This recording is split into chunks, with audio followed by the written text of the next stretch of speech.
तो दोस्तों आज की कहानी में देखिए माँ जी, आप इस गाड़ी से उतर जाइए। आप समझते क्यों नहीं हो, यह गाड़ी गणपति विसर्जन के लिए जा रही है, उस पुलिस वाले ने सरला जी से कहा। सरला जी बोली, नहीं बेटा, यह मेरे बेटे की गाड़ी है। वह हम सबको गणपति विसर्जन कराने के बाद घुमाने ले जाएगा। वह तो उसका ड्राइविंग लाइसेंस छूट गया, बस वही लेने गया है, आता ही होगा, फिर हम चले जाएंगे। पता है बेटा, मेरे बेटे ने अपनी माँ को बाहर घुमाने ले जाने के लिए अपने ऑफिस से पूरे 1 हफ्ते की छुट्टी ली है, सरला जी ने उस पुलिस वाले को कहा। और फिर किसी छोटे बच्चे की तरह अपने बेटे के इंतजार में चारों तरफ उम्मीद भरी नज़रों से देखने लगी। पिछले 5 घंटे से उनकी बूढ़ी निगाहें बस अपनी बहू बेटे को देख रही थी। पुलिस वाले उन्हें समझाने की कोशिश की, मगर वह नहीं मानी। थक हार कर पुलिस वाले भी वहीं बैठ गए थे, क्योंकि वह अच्छे से जानते थे कि उनका बहू बेटा अब लौट कर नहीं आएंगे। सुबह से रात हो चली थी, पर उस बूढ़ी आंखों से अभी तक उम्मीद की चमक कम नहीं हुई थी। तभी एक महिला पुलिसकर्मी का फ़ोन बजा और उसने सरला जी को फ़ोन पकड़ा दिया। उधर से आई आवाज़ की सुनकर सरला जी तुरंत गाड़ी से नीचे उतर गई और हाँ करते हुए पुलिस वालों से बोली, क्या सच में मेरा बेटा मेरा इंतज़ार कर रहा है? हाँ माँ, आप चलो तो सही। उस पुलिस वाली ने उनका हाथ थामा और उन्हें पुलिस स्टेशन लेकर पहुंच गई। उस पुलिस स्टेशन के चारों तरफ नज़र दौड़ाते हुए सरला जी बोले, कहाँ है मेरा बेटा? तुम तो बोले थे कि वह मेरा इंतज़ार कर रहा है, कहाँ है वह? सरला जी परेशान होती हुई बोली, अम्मा आता ही होगा, तब तक आप यहाँ बताइए, आप चाय पियेंगे? उस पुलिस वाले ने पूछा। तो रोटी मिलेगी बेटा, बहुत सुबह से भूखी हूँ, नम आंखों से सरला जी बोली। कांस्टेबल पास के एक ढाबे से सरला जी के लिए खाना लेकर आया। सरला जी ने ऐसा खाना आज बरसों बाद खाया था। एक पुलिस वाले ने पूछा, अम्मा आपके बेटे का क्या नाम है, क्या करता है, वह कहाँ रहता है? पर सरला जी कुछ भी बताने से असमर्थ थीं। शायद थोड़ा बहुत उनकी मानसिक संतुलन बिगड़ा हुआ था। सारे पुलिस वाले पूछ पूछ कर थक चुके थे, लेकिन सरला जी बस एक ही बात कहती, मेरा बेटा मुझे घुमाने के लिए ले जाएगा। जब 2 दिन तक भी उनके बेटे का कुछ पता नहीं चला, तो मीडिया वालों को बुलाकर उनके बेटे को खबर लेने के लिए कहा गया। आज सुबह से ही हर न्यूज़ चैनल पर सरला जी के ही खबर दी जा रही थी। सरला जी टीवी पर भी बार बार रोते हुए एक ही बात बोले जा रही थी, कोई मुझे मेरे बेटे से मिलवा दो। टीवी पर सरला जी को देखकर शांति जी के हाथ से चाय की प्याली छूटकर जमीन पर धम से गिर पड़ी और उनकी आंखों से झरझर आंसू गिरने लगे। वह तुरंत ही गाड़ी पकड़कर पुलिस स्टेशन पहुंची तो आंटी जी ने सरला जी को गले से लगा लिया और रोने लगी। तो एक पुलिस वाले ने पूछा, कौन है मैडम आप, क्या आप इनको जानती हैं? शांति जी कुछ नहीं बोली। हमेशा अपनी बातों से सबके चेहरे पर मुस्कान लाने वाली सरला की हालत यह कैसे हो गई, यह सोचकर शांति जी अभी तक हैरान थी। उन्हें आज भी याद है, जब वह पहली बार शर्मा परिवार की बहू बनने जा रही थी, तो शादी के दिन जैसे जैसे नज़दीक आ रहे थे, वैसे वैसे सरला जी का मन घबरा रहा था। कारण था ससुराल का संयुक्त परिवार, जबकि सरला जी के पापा के ट्रांसफ़र वाली जॉब होने के कारण सरला जी एकल परिवार में रहते थे। सरला क्या सोच रही थी कि वह अकेली बैठी हो। एक दिन सरला की शांति उससे मिलने आए और पूछा, बस यार ऐसे ही। अच्छा शांति, यह बता, तेरी सारी संयुक्त परिवार में शादी हुई है, तेरा अनुभव कैसा है? उक्त परिवार को लेकर शांति के सवाल का जवाब देने की जगह सरला जी खुद सवाल पूछ बैठी, कुछ मत पूछो यार, यह ससुराल ही अपने आप में बर्बादी होती है, उस पर संयुक्त ससुराल तो बवाल जान होते हैं। सारे काम घर की बहू के हिस्से और फरमाइश से बाकी परिवार की आदत थी। शांति मुंह पिचकाकर बोली। सावित्री से बात कर सरला जी और ज़्यादा घबरा गए। क्यों ज़रूरत थी पापा को मेरे लिए ऐसे संयुक्त परिवार ढूंढने की? पर हाँ, मैं बोल रही थी, हे भगवान मुझे बचाना, आप मुझे खुद से ही अक्सर करती। उसके जितने भी सहेलियों की शादी हो चुकी थी, सभी ससुराल की बुराई ही करती थी, जिससे सरला जी के मन में घबराहट होती थी। खैर शादी का दिन पास आया, सब शर्माई और घबराई हुई सी सरला जी अपने पिया के घर पहुंच गई। उनका स्वागत बहुत ही जोर शोर से हुआ। सरला जी की तरह तरह के कपड़े डिजाइन करने का बहुत शौक था। वह आगे चलकर एक डिजाइनर बनना चाहती थी, पर माँ अक्सर बीमार रहती, तो पिता के उनकी जल्दी ही शादी कर दी थी। ससुराल में संयुक्त परिवार होने के कारण हर वक्त कोई ना कोई उनके साथ होता और उन्हें हज करने की कोशिश करता। पर सरला जी को लगता है 4 दिन की चांदनी है। सरला जी के ससुराल में ताई, चाचा, दादी, जेठानी, ननंद सभी थे, जो हर वक्त नई भाभी के इर्द गिर्द मंडराते रहते थे। सरला जी की शादी को 2 दिन हो गए थे। आज आज उनकी पहली रसोई की रस्म थी तो सरला जी के हाथ फूले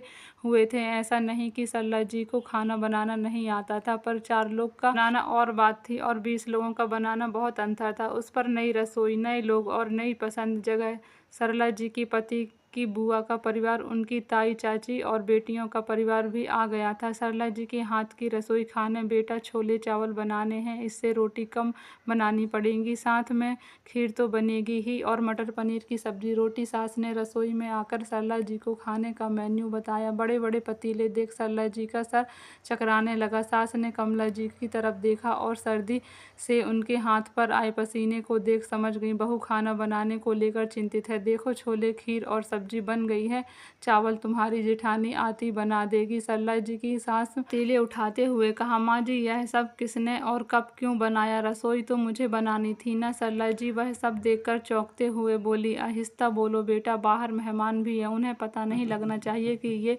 तुमने नहीं बनाया। यह तो सब हम लोग ने 4 बजे उठकर ही बना दिया था। तभी रसोई में चाची के साथ आते हुए बोली, चलो तुम फटाफट साड़ी का पल्ला दबाओ और लग जाओ काम पर। तभी सरला जी की जेठानी आई और मुस्कुराते हुए बोली, सब काम तो आप सबने कर दिया है भाभी। सरला जी नम आंखों से बोली, ससुराल ऐसा होता है, यह तो उसे अंदाजा भी नहीं था। हाँ तो बनाया हमने है, पर लोगों को तो यह लगना चाहिए कि तुमने बनाया है, तो थोड़ी थकी हुई, अस्त व्यस्त थकी लगनी चाहिए ना। हमारी देवरानी कमला जी की जेठानी मुस्कुराते हुए उसका पल्लू मसल दी और उसके बड़े कड़क होकर बोली, कमला बहू खाने में क्या क्या बना रही हो? तभी बुआ सास रसोई में आते हुए बोली, ये बहू तो सुबह जल्दी उठकर ही तैयारी कर दी सारी, अब तो बस रोटियां बनाना बाकी है, इसमें हम थोड़ी मदद कर देंगे, बेचारी थक गई होगी। ताई जी बुआ से बोली, हाँ यह तो है, पर लगता है तुम्हें सर्वगुण संपन्न बहू मिल गई है जो इतनी सुबह उठकर रसोई में लग गई। खैर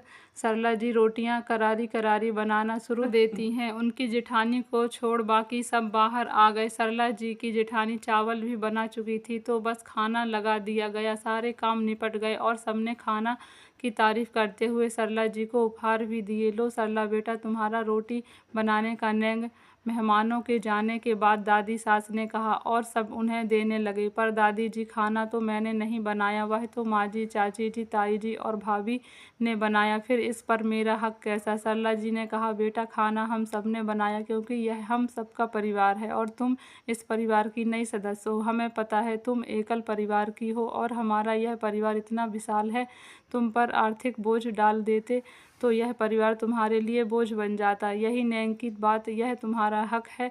ताई की मुस्कुराते हुए सरला जी के सिर पर फेरते हुए बोली, सच में परिवार ऐसा होता है, मुझे तो पता भी नहीं था। मैं तो डरती थी कि ससुराल के संयुक्त परिवार में कैसे एडजस्ट करूंगी। सहेलियों से सुनकर ये सारी बातें, वैसे ही इतनी नकारात्मक बातें सुनी थी, पर आप सब ने तो हमें अपने परिवार से एडजस्ट शब्द ही निकाल दिया और मुझे ऐसा अपना लिया जैसे मैं यहीं की हूँ। सरला जी आंखों में आंसू भरते हुए बोली, यहाँ की थी नहीं, पर अब यही हो गई तो अब परिवार का सही मतलब यही होता है, एक दूसरे के साथ कदम से कदम मिलाना, तभी तो वह जुड़ा रहता है। एक एक फूल जब प्यार के धागे पर पिरोता है तभी माला बनती है, धागा टूटते ही माला बिखर जाती है। बस तुम भी इस माला भी टूटने मत देना बेटा, सबको प्यार से अपना नाम और सबका प्यार पाना। दादी सास सरला जी के आंसू पोंछते हुए बोली, जी दादी जी, इस माला की एक एक फूल इतना प्यारा हो उसे कौन तोड़ना चाहेगा? सरला जी दादी के गले लगती हुई बोली थी, चलो चलो अब सब रेडी हो जाओ, ताऊ जी हमें आइसक्रीम खिलाने ले जा रहे हैं। तभी सरला जी की ननंद वहां आकर बोली, अरे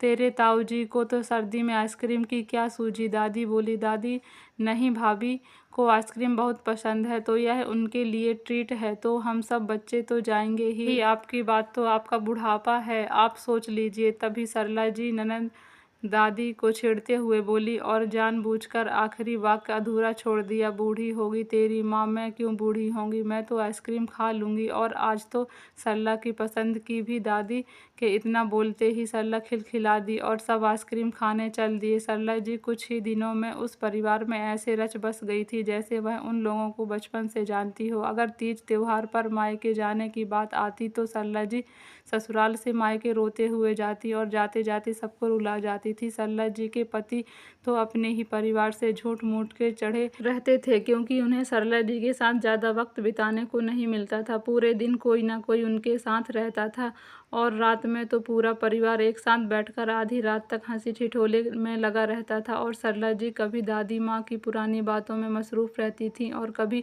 माँ के बालों में तेल मालिश में लग जाती थी। सब यह देखकर बेचारे सरला जी के पति अंदर ही अंदर जल भुन जाते थे। और कभी तो वह सरला जी को कुछ कहना चाहते तो दादी माँ पापा सब सरला जी की तरफ से मैदान में उतर जाते थे। यह सब देखकर सरला जी के प्रति महेश चिढ़े रहते थे, लेकिन अंदर से सोचते थे कि कैसे एकल परिवार से आई सरला जी ने अपने परिवार को अपना प्यार के एक धागे में पिरोकर रखा था। वक्त अपनी रफ्तार से चल रहा था। इन 5 सालों में कमला जी के 3 बेटों की माँ बन चुकी थी, जो कि उनकी पहली बार 2 जुड़वा बेटे हुए थे। तो जैसे पूरे घर में खुशियाँ ही बढ़ गई थी। पूरे दिन घर में धमा चौकड़ी मची रहती थी। सब लोग बच्चों के बच्चे बन जाते थे और सरला जी को तो उनकी दादी सास ने 3 महीने तक ज़मीन पर पैर नहीं रखने दिया था। एक बच्चे की तरह सरला जी की सास और दादी सास उनका ख्याल रखती थी। सरला जी को ज़्यादा परेशानी न हो, इसलिए उनकी दादी सास बच्चे को फीडिंग कराने के बाद दोनों पोते को ज़्यादातर अपने पास ही रखती थी। वक्त धीरे धीरे बीता। समय के साथ साथ एक करके सबका साथ छूटता चला गया। पहले दादी सास और फिर ससुर जी भी इस दुनिया को अलविदा कह गए। ननंद भी अपने घर की हो गई थी। चाची ताई सास अपने बेटे बहू के साथ दूसरे शहर में चले गए थे। बेचारी सरला जी की सास भी अब कब तक उनका साथ निभाती। एक दिन वह भी इस दुनिया को छोड़कर अलविदा कह गए थे। तो बच्चों के साथ पालन पोषण के लिए उन्होंने सिलाई का काम करना शुरू किया। सब लोग उनकी सिलाई की तारीफ करते नहीं थकते थे। सब कहते हैं तुम्हें तो डिजाइनर बनना चाहिए, पर बच्चों की जिम्मेदारियों के कारण कभी ध्यान नहीं दिया।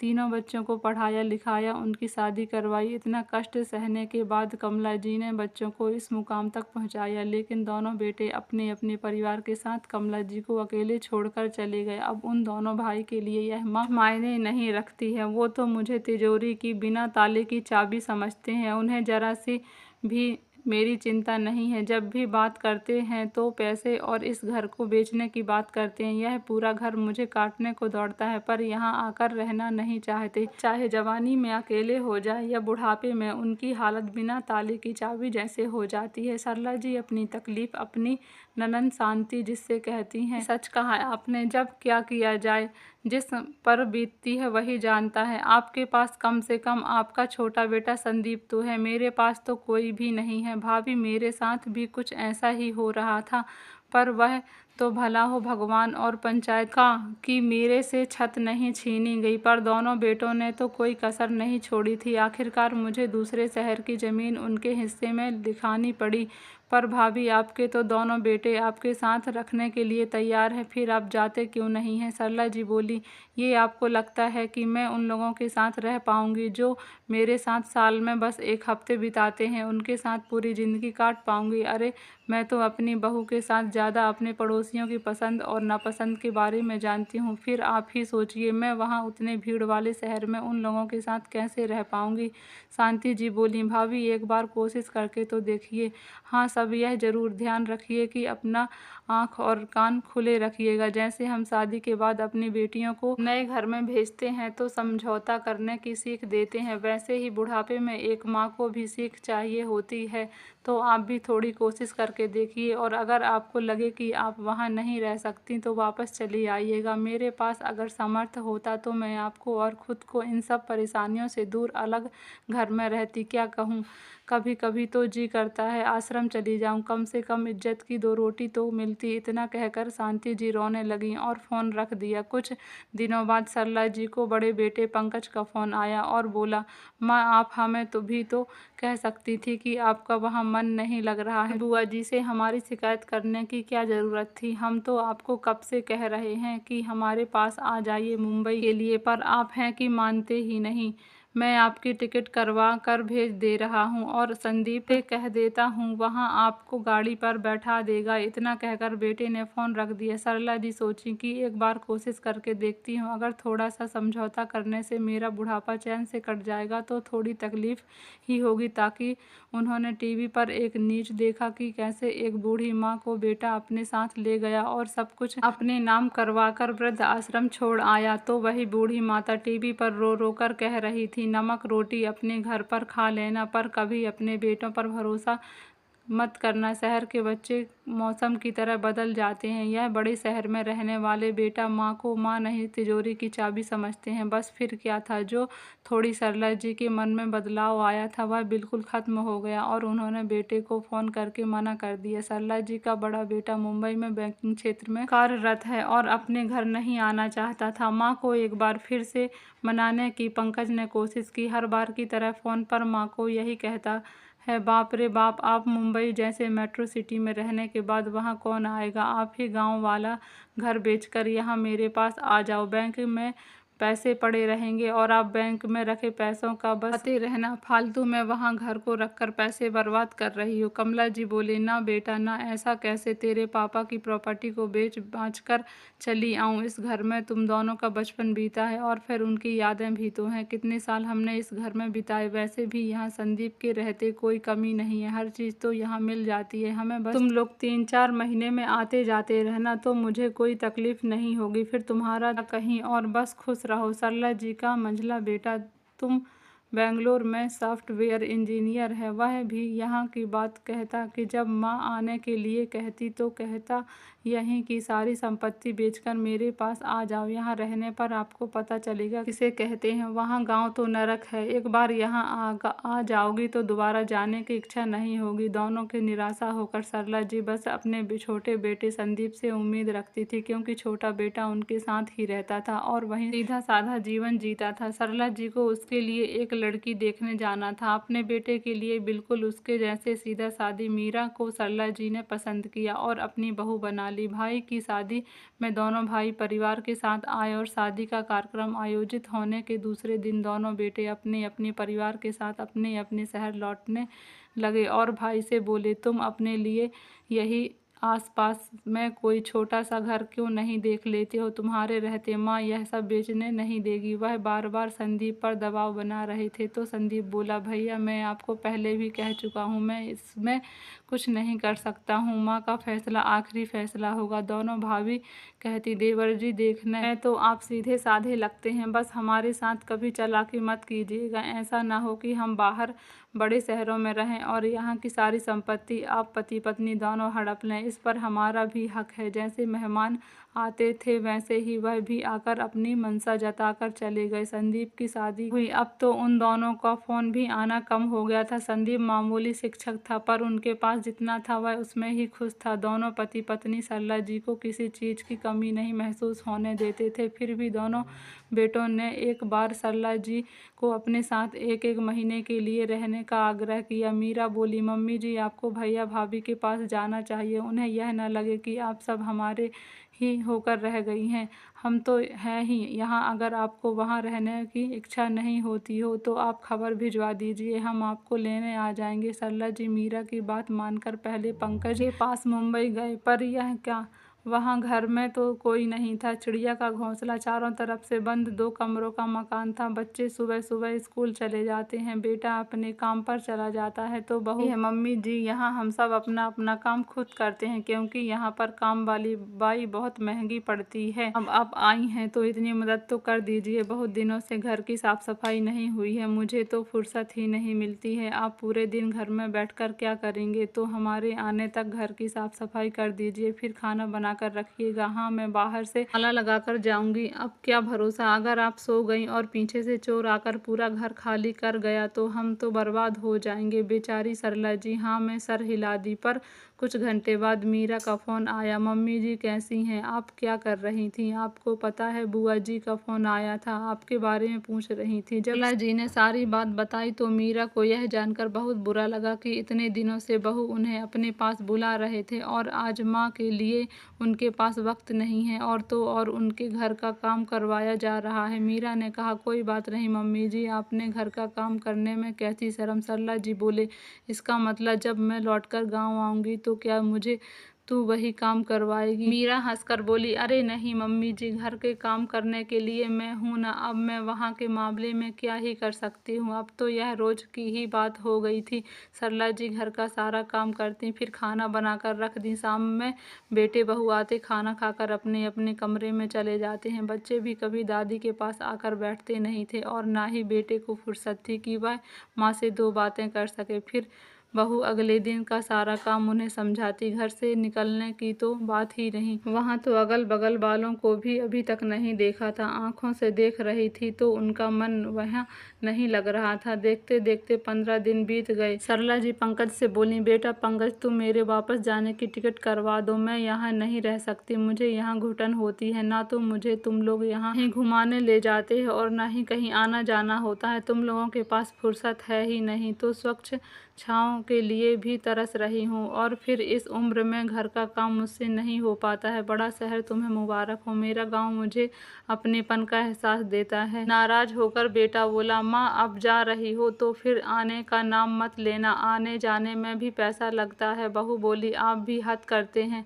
मम्मी जी, थोड़ा सा घर का काम क्या करा ली, अब तो सुनाने ही लग गई। अब क्या किया जाए पंकज, मेंढक को अब जब खुली जगह में रखो तो उसे कहाँ वहाँ का वातावरण पसंद नहीं आता है, तो तुम्हारी माँ की भी हालत उस कुएं के मेंढक जैसी हो गई है।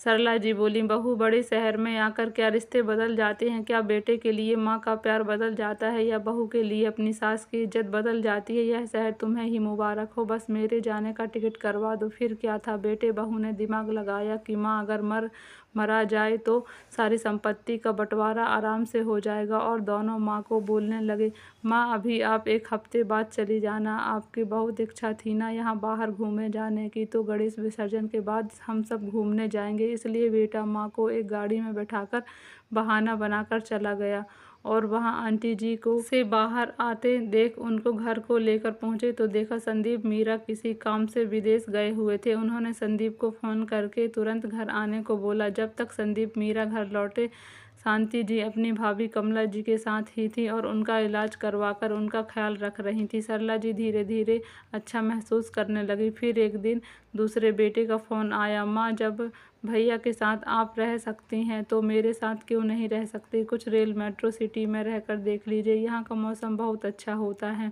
कमला जी बोली, दूध का जला छाछ भी फूक फूक कर पीता है। तुम्हारे भाई के साथ रहकर देख आई हूँ, जैसे जैसे मौसम बदलता है रिश्ते भी बदलने हो जाते हैं। उसने तो मुझे मारने के लिए ही छोड़ दिया था, मैं भली की मेरी मिट्टी भली, अब तो मैं बस जीवन में की आखिरी सांस यही ले लूँगी। इतना कहकर उन्होंने फ़ोन को रख दिया। कुछ महीनों बाद सरला जी घर के बरामदे पर बैठी चाय पी रही थी, तभी वहाँ एक परिवार आया और बोला, क्या आप ही सरला जी हैं? आपके बेटों ने हमें भेजा है इसको देखने के लिए, तो क्या हम इस घर को देख सकते हैं? कमला जी को आश्चर्य से बोली, जरा ठहरो, आपको गलतफहमी हुई होगी या फिर किसी ने आपको गलत खबर दी है कि यह घर बिकाऊ है। अभी मैं जीवित हूँ, मेरे जीते जी यह घर नहीं बिकेगा और मेरा बेटा अभी घर पर नहीं है, इसलिए आप घर नहीं देख सकते। वैसे भी यहाँ एक मकान नहीं है, बल्कि मेरे पति द्वारा मुझे अनमोल उपहार मिला है, जिसे बड़े ही शौक से मेरे पति ने बनवाया था। तो आप जाइए यहाँ से। फिर वहाँ बोला, माता जी घर तो हर कोई बनवाता है और एक ना एक दिन उसे बेच ही देता है। अगर आप चाहती हैं तो मैं आपको सारे पैसे कैश में देने को तैयार हूँ। आप कहोगे तो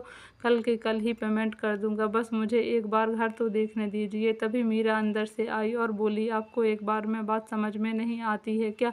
जब मेरी सासू माँ ने कह दिया यह मकान नहीं बेचना है तो नहीं बेचना है। आप कृपया यहाँ से चले जाइए। हमारे घर में मेहमानों के साथ बड़ी अदब से पेश आते हैं। तभी दूसरे बेटे का आता है और बोलता है, माँ आपने उस आदमी को घर क्यों नहीं देखने दिया? और मीरा कौन होती है उसे वहाँ से भगाने वाली? उस घर को बेच दीजिए और हमारा हिस्सा हमें दे दीजिए। हमने बहुत कोशिश की आप हमारे रास्ते से हट जाएं, लेकिन नहीं, आप तो पता नहीं किस मिट्टी की बनी है। तो बेहतर होगा आप उस घर को बेच दीजिए, उसमें से कुछ पैसा हम आपके लिए छोड़ देंगे ताकि आप वृद्ध आश्रम में जाकर आराम से रह सकती हैं। सरला जी बोली, वाह बेटा, मेट्रो सिटी में क्या रहने लगे तुम? इतने साल हो गए जीते जी अपनी माँ को वृद्ध आश्रम भेजने की बात कर रहे हो। अरे तू है, तुम्हारे जैसे बेटों पर तुम जैसे लोग कितने भी बड़े शहर में चले जाएं, परंतु उनकी मानसिकता से उनकी ही खोखली होती है, काली होती है। बेटा माँ को तो तुम लोगों ने माँ कहा समझा है, तुम तो लोग मुझे तिजोरी की चाबी समझते आ रहे हो। घर को कब्जे में लेना चाहते थे, इसलिए मुझे अपने पास बुलाते थे ना। आज कहती हूँ पलटकर इधर का रुख मत करना। आज मेरे लिए बस एक ही बेटा है। तुम दोनों तो वह लालची भेड़िए हो जो आज अपनी माँ को खा जाओगे और कल को अपने सीधे साधे भाई को भी, पर मेरे जीते जी यह होने नहीं दूंगी। आज से मैं और अभी से मैं तुम दोनों से रिश्ता ख़त्म करती हूँ। इतना कहकर सरला जी ने फ़ोन रख दिया। सरला जी का रो रो कर बुरा हाल था। बहू उन्हें समझा रही थी पर वह एक ही बात कह रही थी, आखिर क्या कमी रखी मैंने उन लोगों के पालन पोषण में जो आज वह लोग मेरे साथ ऐसा व्यवहार कर रहे हैं। संदीप सीधा था, इसलिए आज तक वह उन लोगों से दबते आया, पर मैं सोचती थी कि बड़े भाई हैं, उसे समझा रहे हैं, पर उन्हें इसलिए दबाते थे ताकि वह अपनी दबंगई दिखा सके, चुपचाप उनकी बात मान लें। पर नहीं बहू, याद रखो अपने हम के लिए हमें भी आवाज़ उठानी पड़ती है। जीते जी सब कुछ ठीक कर जाऊंगी ताकि मेरे बाद संदीप को कोई तकलीफ ना हो। अगले ही दिन सरला जी ने अपने वकील को बुलवाया और अपने मकान का पेपर तैयार करवाया और नॉमिनी में उन्होंने छोटे बेटे संदीप का नाम दिया और दोनों बेटों के नाम हटवा दिए। सरला जी ने अपना निर्णय सबको सुना दिया और अपने चिंतित मन को शांत किया और आखिरी में अपने दोनों बेटों के नंबर को ब्लॉक कर दिया। संदीप पर मीरा का स्वभाव इतना अच्छा था कि अब शांति जी भी अक्सर वहां जाकर रहती थी। संदीप कई बार अपनी बुआ को कहता कि आप यहीं क्यों नहीं रहती, आपके रहने से मम्मी का भी मन लगा रहता है। शांति जी कहती हैं, बेटा आप तो जानते हो कि मेरे बच्चे उस घर से कब से निकाल रहे थे ताकि सारी संपत्ति मेरे लालची बच्चे अपने नाम कर लें, और मैं नहीं चाहती लोग क्या कहेंगे कि जीवन के आखिरी पड़ाव में मायके जाकर रह रही है। तुम लोगों से मुझे इतनी इज्जत मिलती है, यही मेरे लिए बहुत है। फिर भी कभी कोई दिक्कत होगी तो मैं तुम्हारे पास ही तो आऊँगी। वक्त बीता, मीरा ने खुशखबरी दी। अब पूरा समय सरला जी का बच्चों में ही बीतने लगा था। अब उन्हें अपने दोनों बेटों की याद तो आती थी, पर जब भी आती थी आंखों में आंसू और दर्द ही याद आते थे। मीरा ने अपनी सास को यह दर्द देख नहीं जाता था, तो मीरा ने बुआ जी के साथ मिलकर फिर से एक बुटीक खोला और गली गली में सरला जी की सिलाई कढ़ाई के पोस्टर लगवा दिए। पहले तो सरला जी नहीं मानी। जब मीरा और शांति जी ने कमला जी की हिम्मत बढ़ाई तो उन्होंने एक बार फिर से कपड़े डिजाइन करना शुरू कर दिया। धीरे धीरे उनका काम लोगों को पसंद आने लगा तो कमला जी की हिम्मत भी बढ़ने लगी थी। गाँव से लेकर शहर, अब सब जगह कमला जी के नाम की चर्चा होने लगी थी। मीरा अपनी सास की ढाल बनकर हमेशा उनके साथ खड़ी रहती थी। समय बीता, सरला जी के काम को देखकर बड़े बड़े सितारे उनसे अपनी ड्रेस डिजाइन करवाने लगे। अब तो अखबार भी सरला जी की तारीफ बटोरने लगी थी। सरला जी ने अलग अलग शहर में अपने बुटीक खोल दिए थे जहां एक से एक डिजाइन उनके द्वारा डिजाइन किए हुए मिलते थे। करीब करीब 4 साल की मेहनत के बाद आज फिल्म फेयर अवार्ड में सरला जी को बेस्ट डिजाइनर का अवार्ड मिला था तो सरला जी की आंखें भर आईं। जब 4 साल पहले बेटे ने मरने के लिए मां को नहर में धक्का देने का सोचा था और आज मीरा और ननंद जैसे वह एक चमकता सितारा बनकर आसमान में चमचमा रही थी। अब तो जैसे सरला जी का काम और हौसले के पंख लग गए थे। छोटे मार्केट से लेकर मुंबई के मॉल तक सरला जी का नाम छाया रहता था। आज इसी खुशी में मीरा ने एक शानदार पार्टी रखी थी। बेटों के जब मां की हैसियत पता चली तो भिखारी की तरह दौड़े चले आए, लेकिन उस भरी पार्टी में सरला जी ने अपने बेटे बहू को पहचानने से इनकार कर दिया। आज कमला जी मुंबई की टॉप बिल्डिंग में रह रही हैं, किसी चीज़ की कोई कमी नहीं है उन्हें। आज उन्हें अपने बेटे जब माँ का नाम अखबार में या उनकी टीवी पर इंटरव्यू देख रहे थे तो उन्हें एहसास हुआ कि उन्होंने अपनी माँ के साथ कैसा व्यवहार किया था। तो दोस्तों, आज की कहानी पसंद आई हो तो वीडियो को लाइक, शेयर और सब्सक्राइब जरूर करें। धन्यवाद।